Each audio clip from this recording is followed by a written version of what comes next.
plus fort. On va essayer d'enligner le micro également. Merci à tous et à toutes d'être ici aujourd'hui pour le lancement de quelqu'un que j'estime beaucoup. Mon nom est Benoît Langevin. Je suis conseiller de la ville pour le district de Bois-de-Liesse. Je travaille à la ville de Montréal depuis maintenant 8 ans, deuxième mandat. Quelqu'un de très impliqué dans la communauté de Pierrefonds-Est, mais de l'ensemble du territoire de l'Ouest de l'île, comme ex-fondateur de Action Jeunesse de l'Ouest de l'île, comme personne qui a aussi cofondé le premier refuge pour personnes en situation d'itinérance dans l'Ouest. Je peux vous dire une chose, c'est que comme acteur social, comme personne qui est impliquée, j'ai envie de dire, jusqu'au cou dans sa communauté, ça me fait extrêmement plaisir de m'impliquer dans la campagne de quelqu'un en qui j'ai confiance, en qui j'ai pas aucune inquiétude de m'associer en tant qu'acteur communautaire, en tant que personne qui a probablement toutes fait les portes à Pierrefonds-Roxboro comme élu, qui a rencontré les citoyens, qui a essayé de bâtir une confiance avec son milieu. Moi, j'ai des souvenirs de Frank Baylis aux dernières inondations en 2019. J'ai les souvenirs de quelqu'un qui était au Parlement du Canada, puis quand est arrivée une catastrophe naturelle, ben Frank, il était habillé en jeans, avec ses bottes de pluie, avec une pelle à la main. C'est le gars sur qui on peut se fier quand arrive une crise dans notre communauté. C'est un gars en qui on peut avoir confiance, puis c'est pour ça qu'aujourd'hui, j'ai accepté de prendre le chapeau de maître de cérémonie pour le lancement de sa campagne. Je suis très heureux de voir qu'il y a autant de gens ici ce soir qui soutiennent également Frank. On va faire le protocole, le protocolaire.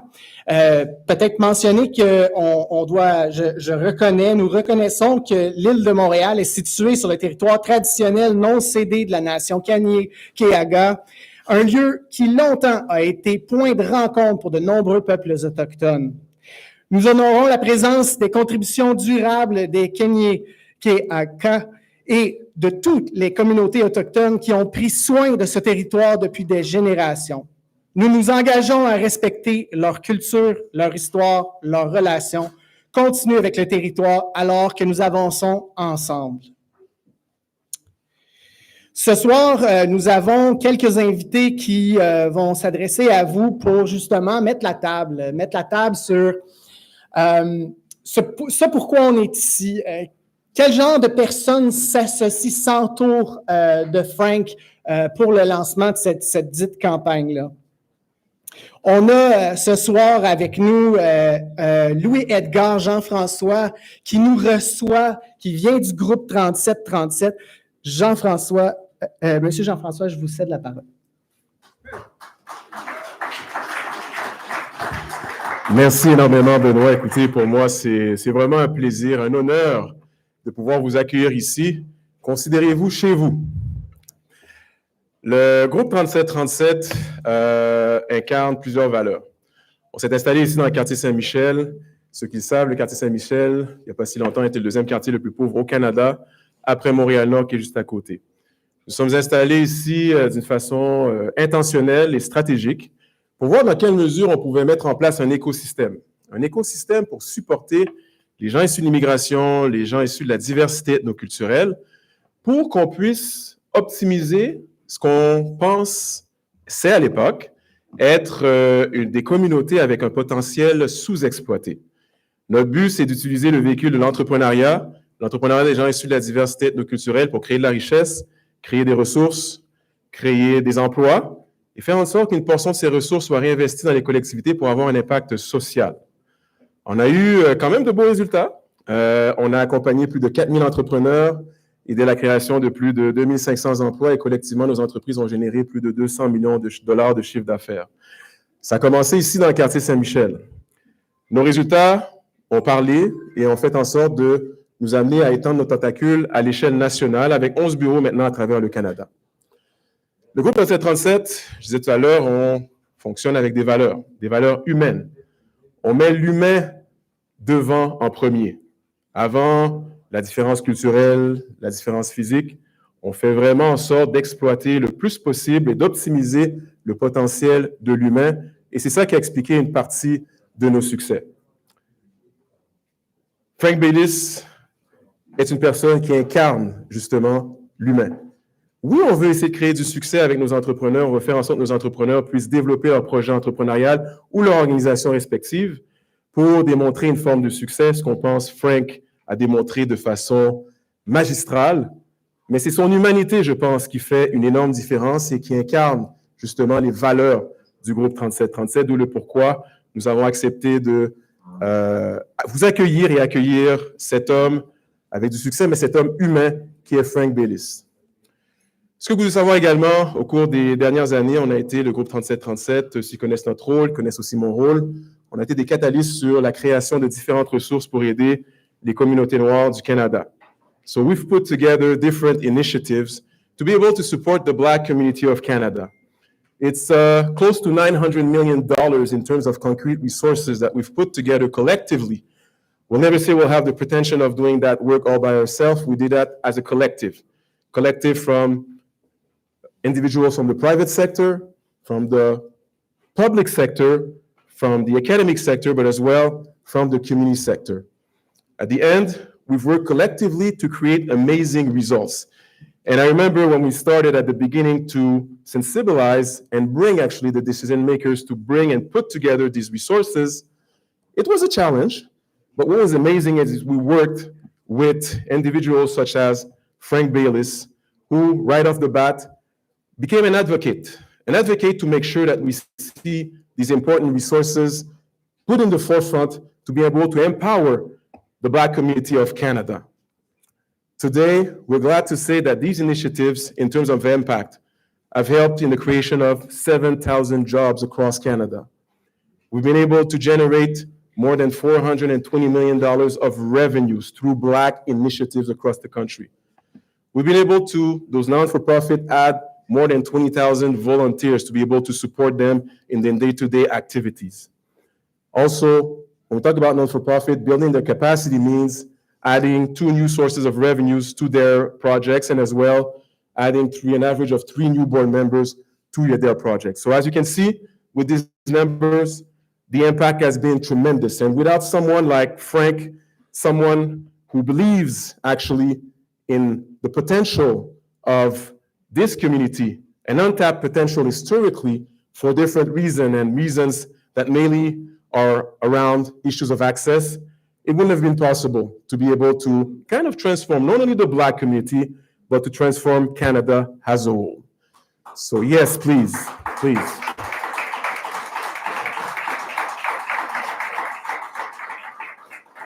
So again, it's a pleasure to welcome you to continue that work and our approach of working as an ecosystem to be able to provide sufficient resources to this community that has created, has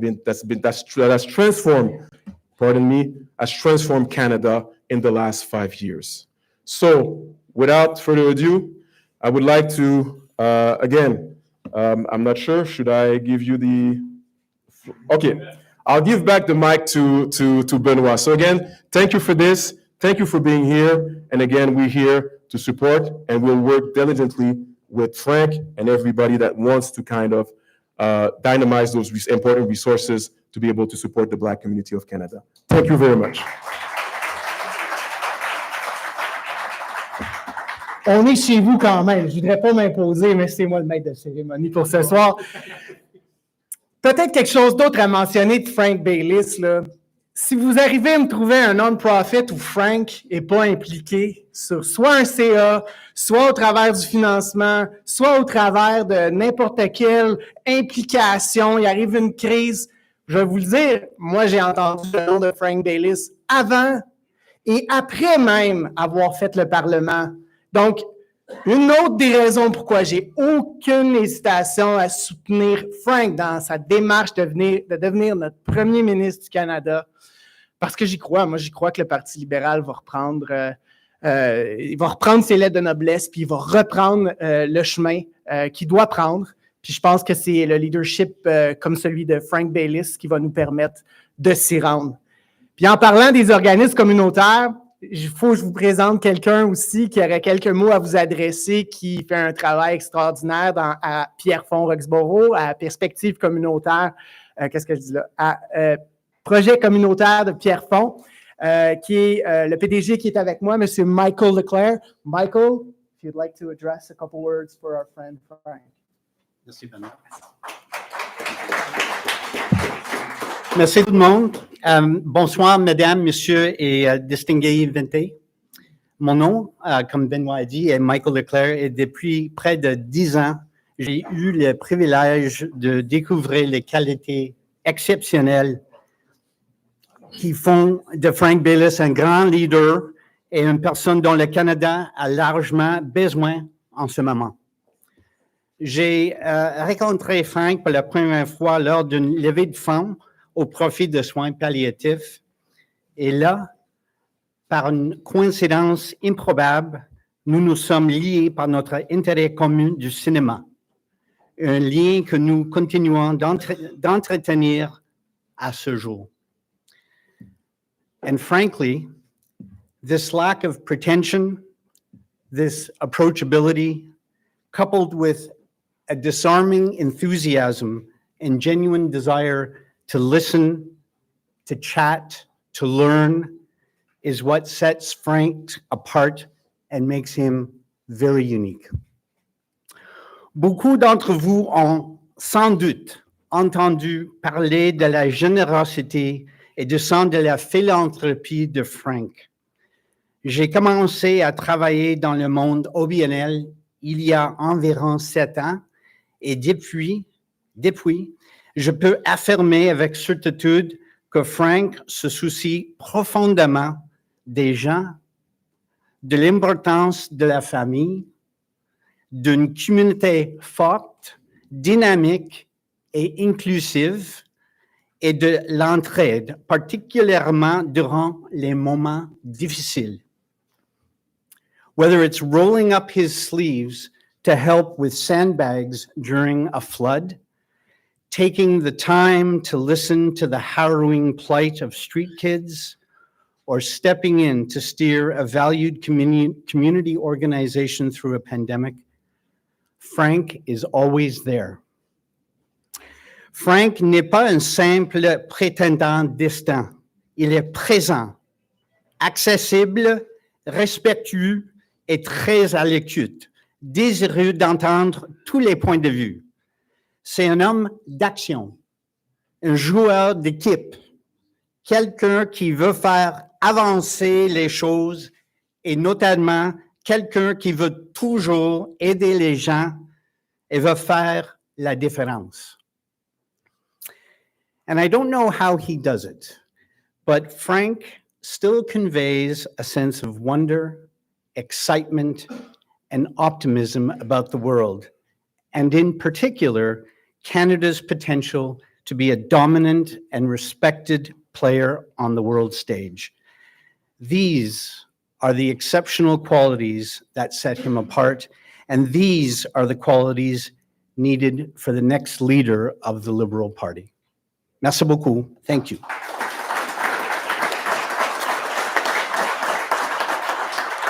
Thank you so much, Mr. Leclerc. As Mr. Leclerc was mentioning, Frank Baylis is the definition of a bridge builder. Frank comes from the corporate world, but his interest into community is far beyond what we think it is. It's even more. And that's the introduction to my next person who will address a couple words in behalf of Frank, Madame Jade Doucet-Martineau, who is PDG of Puzzle Medical Device. Madame Jade.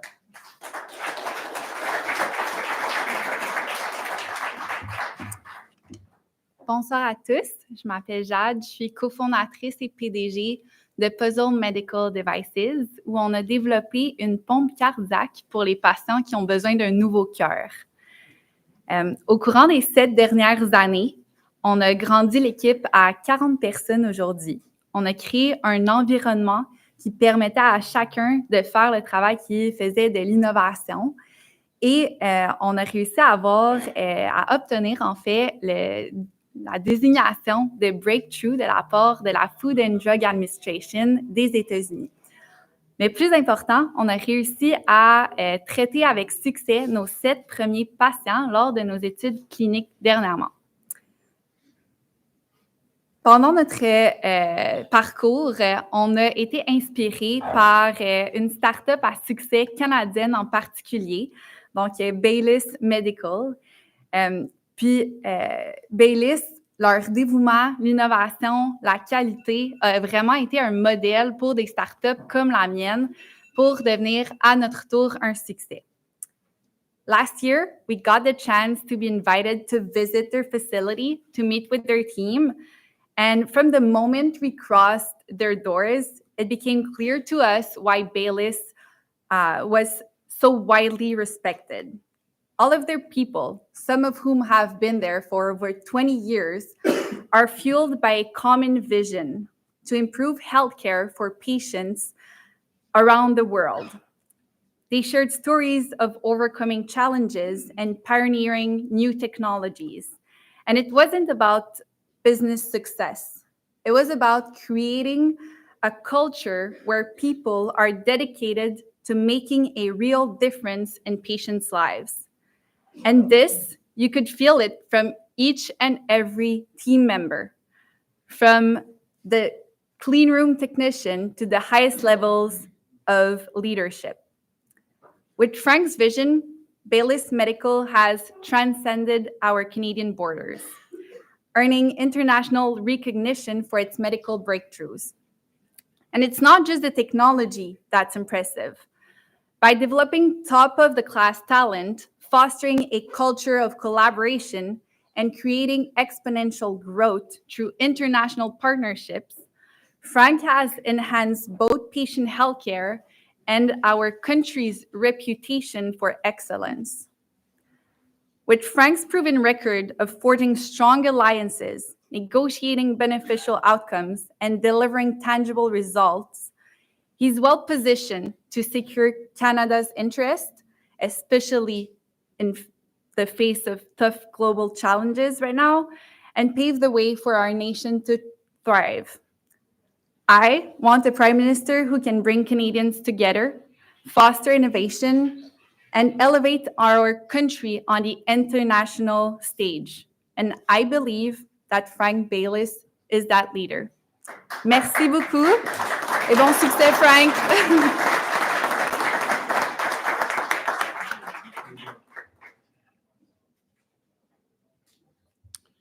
Sans plus tarder, la raison pourquoi on est tous venus ici ce soir, pour soutenir quelqu'un en qui on a confiance dans cette course du Parti libéral du Canada. On va tous être là, je l'espère, à s'impliquer dans sa campagne, à justement envoyer des courriels, d'appeler nos proches partout au Canada, justement pour aider Frank à aller chercher les memberships nécessaires pour pouvoir justement avoir une candidature dans la course et s'assurer qu'on ait le leader qui nous représente, le leader qui est à la couleur de notre identité ici au Québec, à Montréal. Frank Baylis.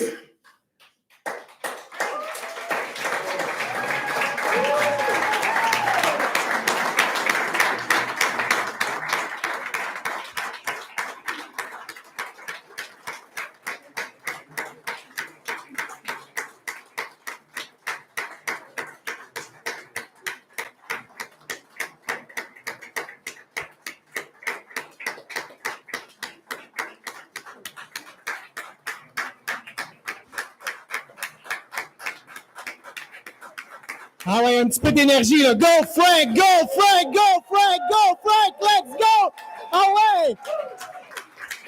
Go Frank!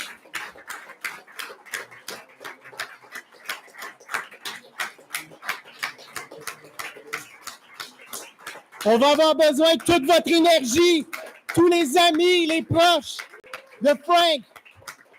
On veut un premier ministre comme Frank Baylis à Ottawa pour nous représenter. We want a leader like Frank Baylis in Ottawa, for us, by us. Somebody who understands us.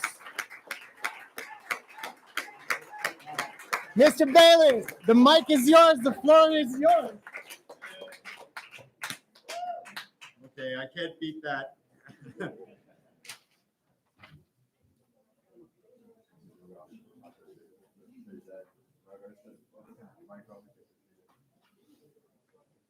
Wow. OK.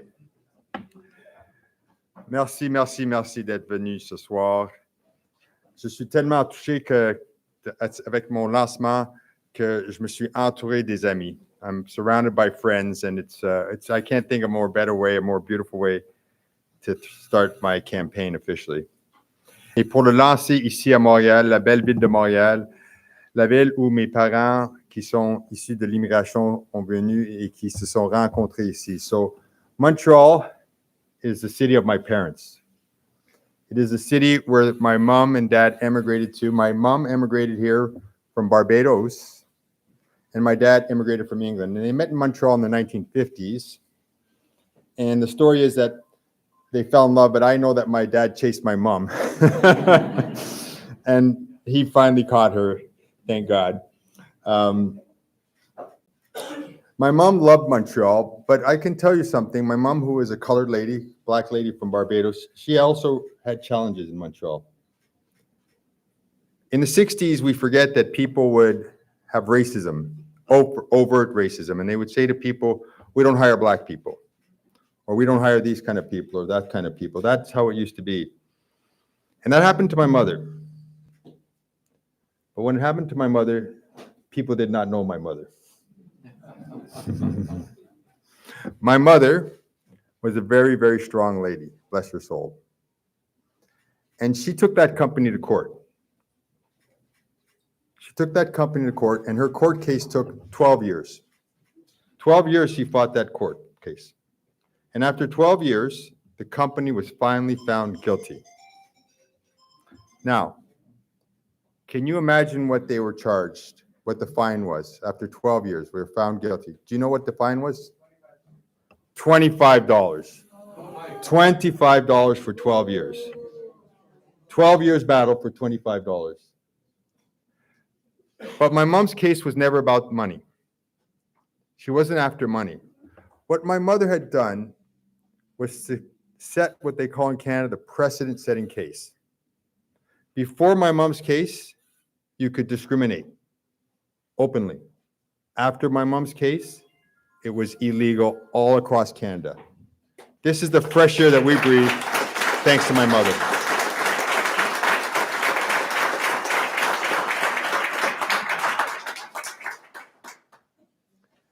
I tell you this story because it's important to know where my values come from. And my values, like every one of us, they come from our parents. And my mom, she taught us that you stand up for your rights. You stand up for your rights. And my father, who always supported my mother, taught us, his children, that you help those who are standing up for their rights. That is your duty to also help those.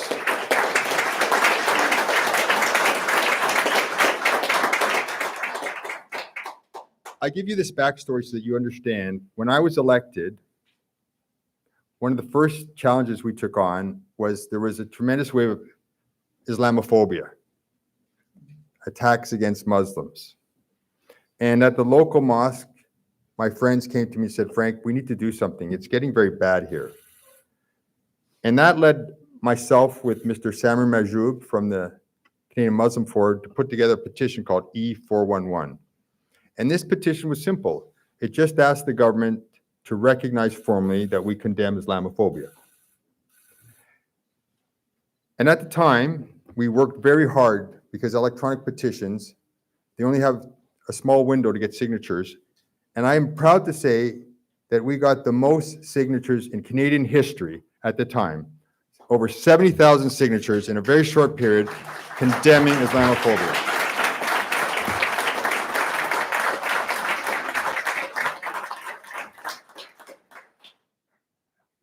Another aspect that I did when I got to Ottawa is I got together with my friend Greg Fergus, Selena Chavez, Emmanuel Dubourg, and we formed the first Black Caucus.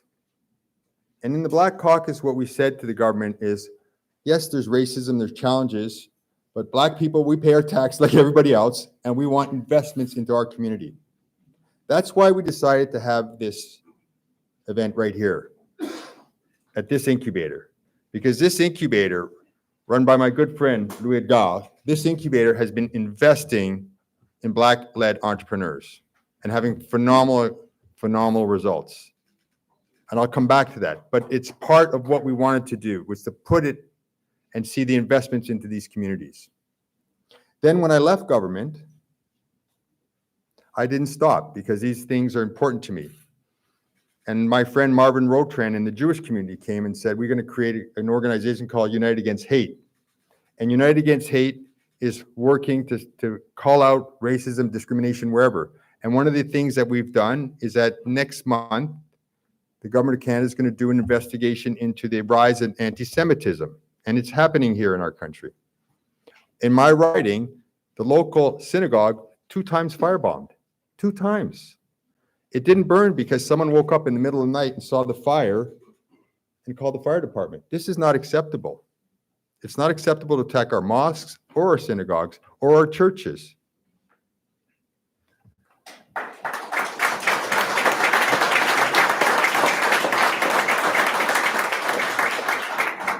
And this is why, since I've left, I've been co-president to Non à la loi 21, no to Bill 21.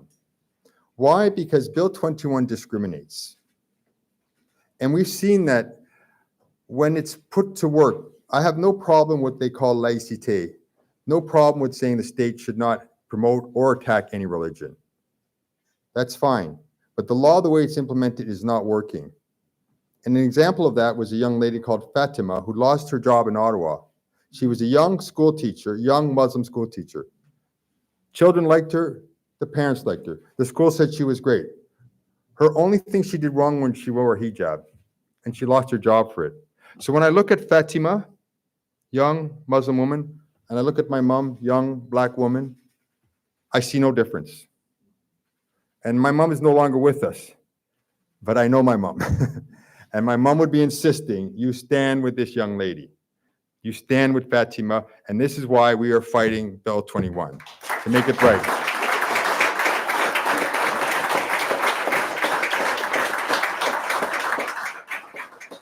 So now I'm running for government, and I want to create a country that we're both proud and prosperous.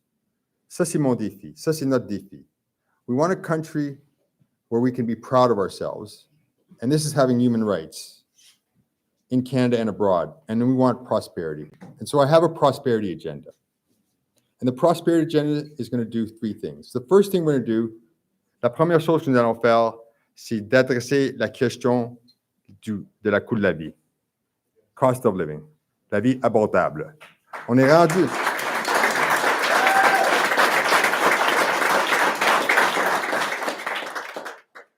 We're at a place now where for the average person, going to the grocery stores, paying their rent, buying a house, it's getting too expensive. It's getting out of hand. So the government has to do something, and we are going to do something together. What we're going to do. We are going to invest in Canadian companies. We're going to invest in Canadian know-how. We're going to invest in our universities. That's what we're doing here at Groupe 3737. If you look at the impact of just a little bit of investment compared to what governments spend all over the place, 7,000 jobs created, over $420 million of revenue that the government has done because of Groupe 3736. This building right here that we're standing in.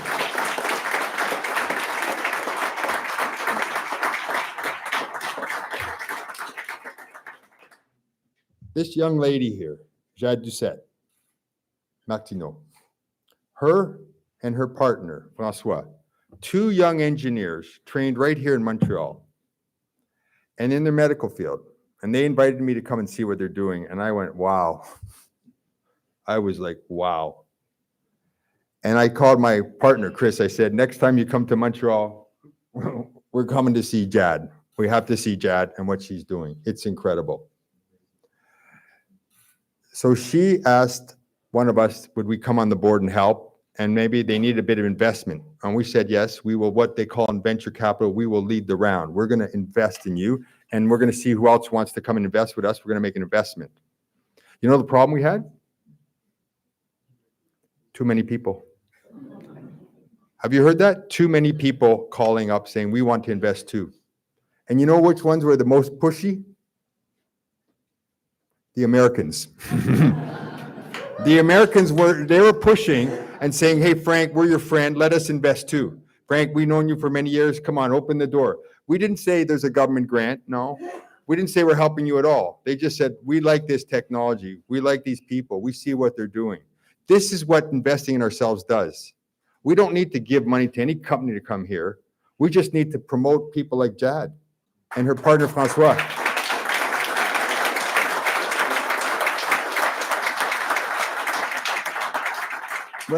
When we do this, the other thing I'm going to do is when we go to Ottawa, we're going to put our financial house in order. We need to put our house in order. That's going to do it. So how we're going to do it is like this. When you run your business, when you run your institutions, you have to be fiscally responsible. If you keep spending money you don't have, it comes back to bite you. And what's happened is our dollar is going down and down in value. And the more our dollar goes down, the more the price at the grocery store goes up. The more everything goes up. So if we want to get to a point where people can afford to live again, we need to get them good jobs so they have more money in their pocket, and we need to get our dollar up so the prices go down. So you get 2 for 1 there. More money in your pocket and better prices. So that is how we're going to make life affordable.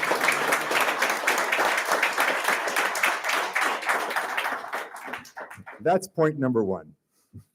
Let me tell you about point number 2. And when I tell you this, people are going to say, I don't know, Frank. It seems like you're stretching it a bit. But it's true. We're going to do this. We are going to have, in Canada, the best healthcare system in the world.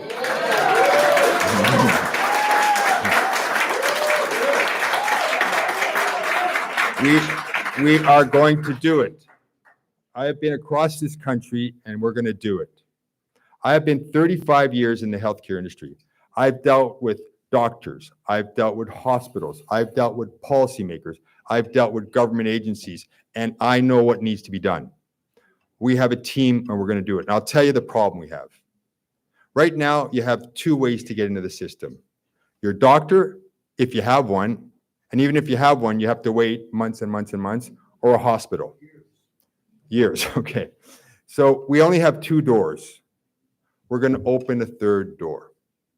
We're going to have a 3rd way that you can come into the system. We're going to have it staffed and ready, and I know how to do it. We're going to use something called nurse practitioners. I'm going to announce a lot more further on in the campaign, but you're going to have a 3rd way of coming into the system. So what we see right now, what do we see right now?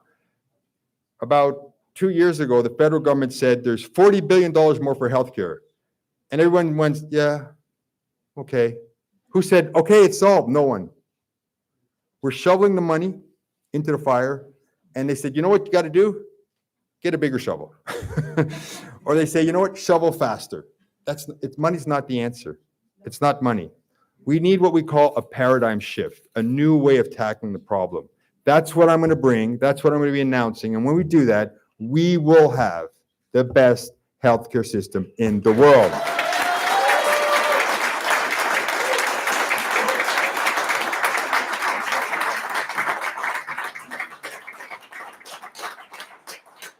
And the 3rd thing, I talked about 3 things. The 3rd thing I want to do is modernize our government.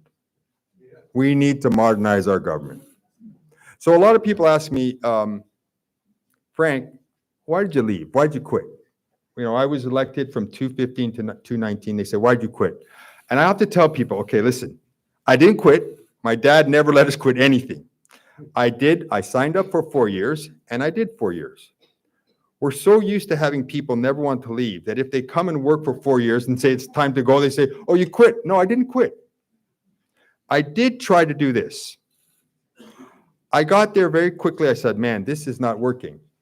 We need to fix this place. So I am not very partisan. I worked with conservative people. I worked with NDP and Green, and we put together a bill called Bill 231. And this bill was going to do a lot of things, but it was going to basically make the government run better. It was basically going to say, look, we're taking power from the Prime Minister's office and we're going to give back to the Speaker because he's lost his powers.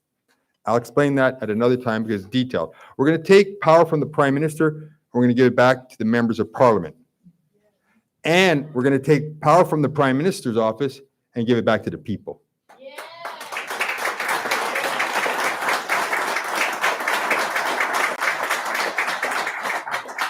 We're also going to be more efficient. So we're going to have like 2 chambers. There's only one now. If everything get blocked in there, think of like a highway. If you have 2 lanes, you get more done. I'm an engineer. I want to get things done.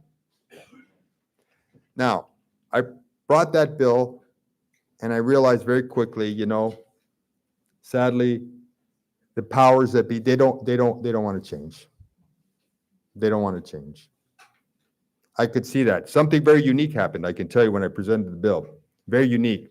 Normally, when you present the bill, the other side yells, scream, it's terrible. The worst, I've never seen anything so bad. They say, Frank, this is the worst ever.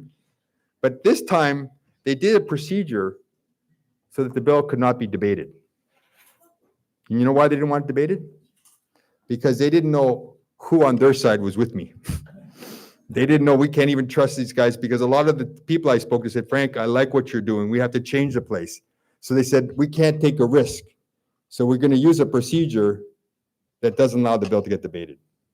And then wait the clock, wait till the government falls and it's over. That's what happened. So I said, okay, you know what? I take a step back and I wait till now. Right now.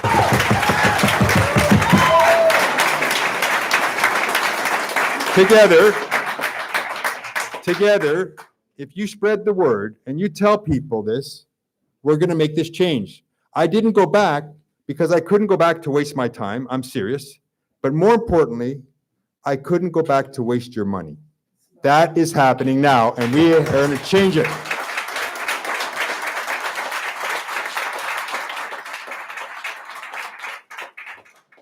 Et maintenant, vous allez me permettre de dire quelques mots en français concernant la langue et la culture française. Moi, je suis né ici au Québec. Et quand mes parents allaient pour m'envoyer à l'école, il y avait un petit problème. Ils voulaient que je sois éduqué en français, mais les écoles ne voulaient pas les anglophones. Ils nous bloquaient. Si tes 2 parents ne parlaient pas français, et si vous n'aviez pas la parenté qui parlait le français, vous n'aviez pas le droit d'y aller à l'école française. Alors, mes parents se sont battus que je puisse avoir ce droit d'aller à l'école en français. Et je suis allé à l'école Sainte-Marcelline ici, à Montréal. Mais dans le temps, quand j'étais petit garçon, l'emploi de mon père a été transféré. Et j'ai grandi à Toronto. Mais à Toronto, mes parents ils ont décidé que tu vas continuer tes études en français. Et je suis allé à l'école primaire Sainte-Madeleine. Alors, ici à Montréal, Sainte-Marcelline. À Toronto, Sainte-Madeleine. On se comprend. Après ça, je suis allé à l'école secondaire Étienne Brûlé. École secondaire Étienne Brûlé, en français. Mon père, qui était francophile, il nous amenait, parce que c'était un homme très religieux, catholique, il nous amenait à l'église chaque dimanche, l'église française Saint-Louis de la France. Mes amis de ma jeunesse, ce sont des franco-ontariens. Alors, j'ai grandi dans ce milieu-là. Là, quand j'ai retourné au Québec pour me joindre à l'entreprise que ma mère avait lancée, on était 2, après ça 3, on a continué cette vague. On a continué en français. Alors, moi, je comprends le défi qui est toujours devant nous en ce qui concerne la protection et la promotion de la langue et la culture française. La langue française, c'est la langue commune du Québec. Et nous devons de protéger nos institutions. C'est un grand défi et c'est un défi important que je le comprends et non seulement que je veux le faire parce que le français fait partie de ma culture. Je suis québécoise.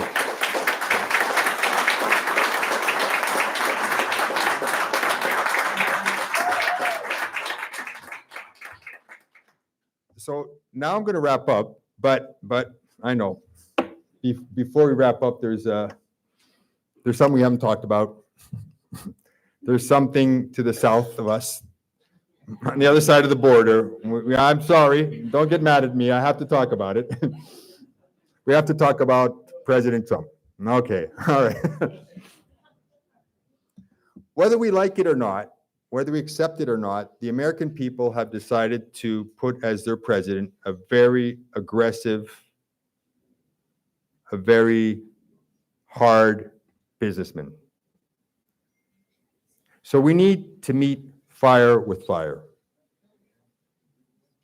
Now, there's 5 of us left in the race. Who else is here? Which of the 5 is a businessman? Which of the 5 of us understands how he talks and thinks? Who would that be? Thank you.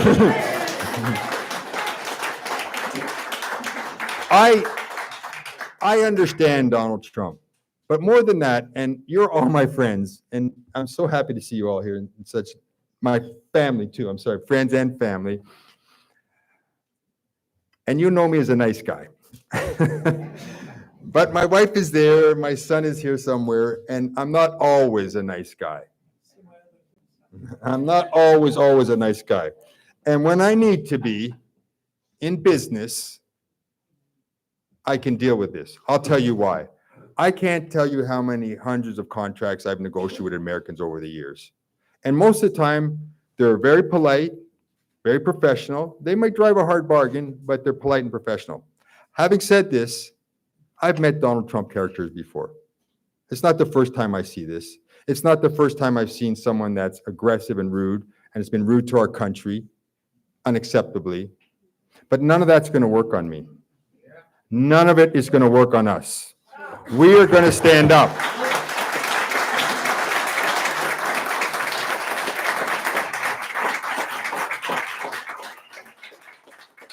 And I'm going to tell you how we're going to do it.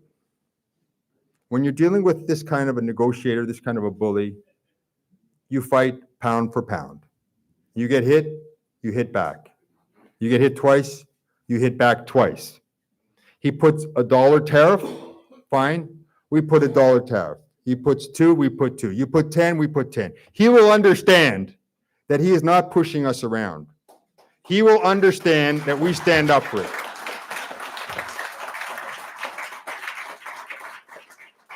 And together with your help, together with us getting this message out, I and we together will protect your jobs.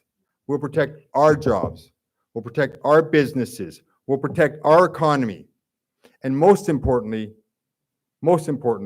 we will fully protect our sovereignty. We will have one Canada, proud and prosperous. It will be ours. We will do it together with your help. I ask you for all your help. Merci beaucoup. Thank you for coming. I'm very grateful. Thank you. Thank you. Thank you. Merci.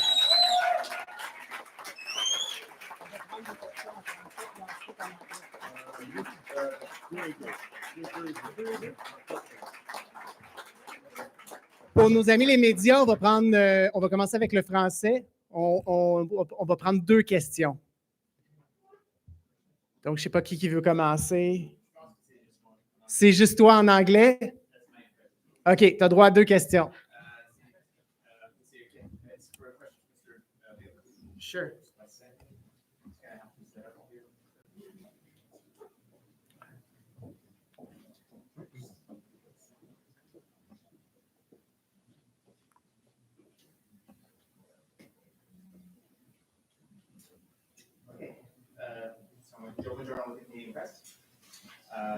Will you preserve or abolish the Trudeau government's carbon pricing regime? Yes, sir.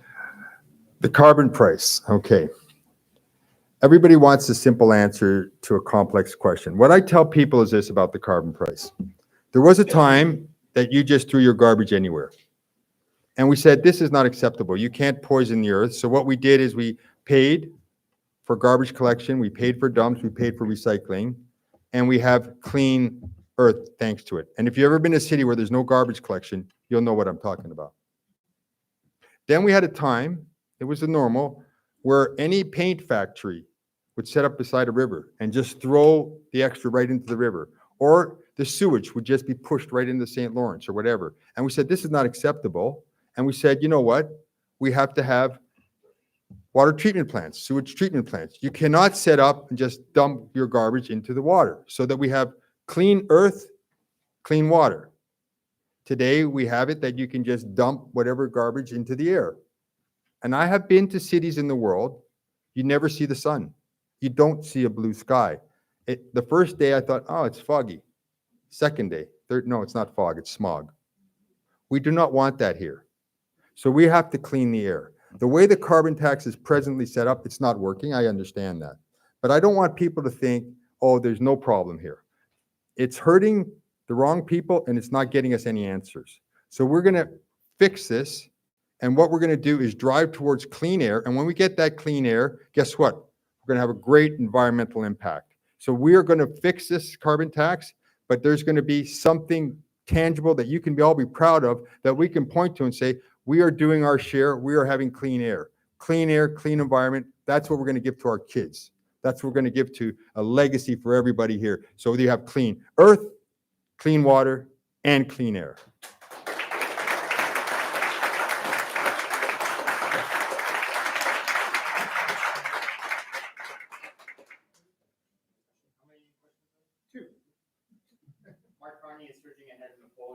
Are you worried this could be a coronation for him, and what are you going to do to stop that? Well, look at all these people here. I'm not worried at all. I think it's good to have a debate. I think when Canadians look at the options, I really think when they look at the options, who's going to stand up for Canada? Who's going to go to Ottawa? Who's even talking about going to Ottawa and fixing the place? Who's even talking about fixing our health care? And who actually has created thousands and thousands of good-paying jobs, well-paying jobs? I have. So I am absolutely confident that as we get our message out, we are going to catch and surpass everyone else in the race. Thank you. Thank you. Thank you. Merci. Thank you.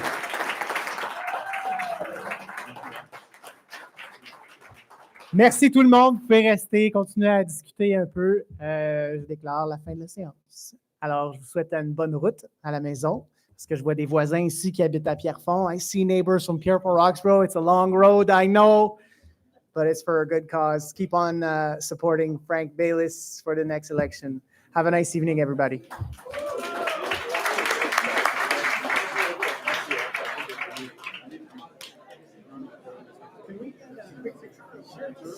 We have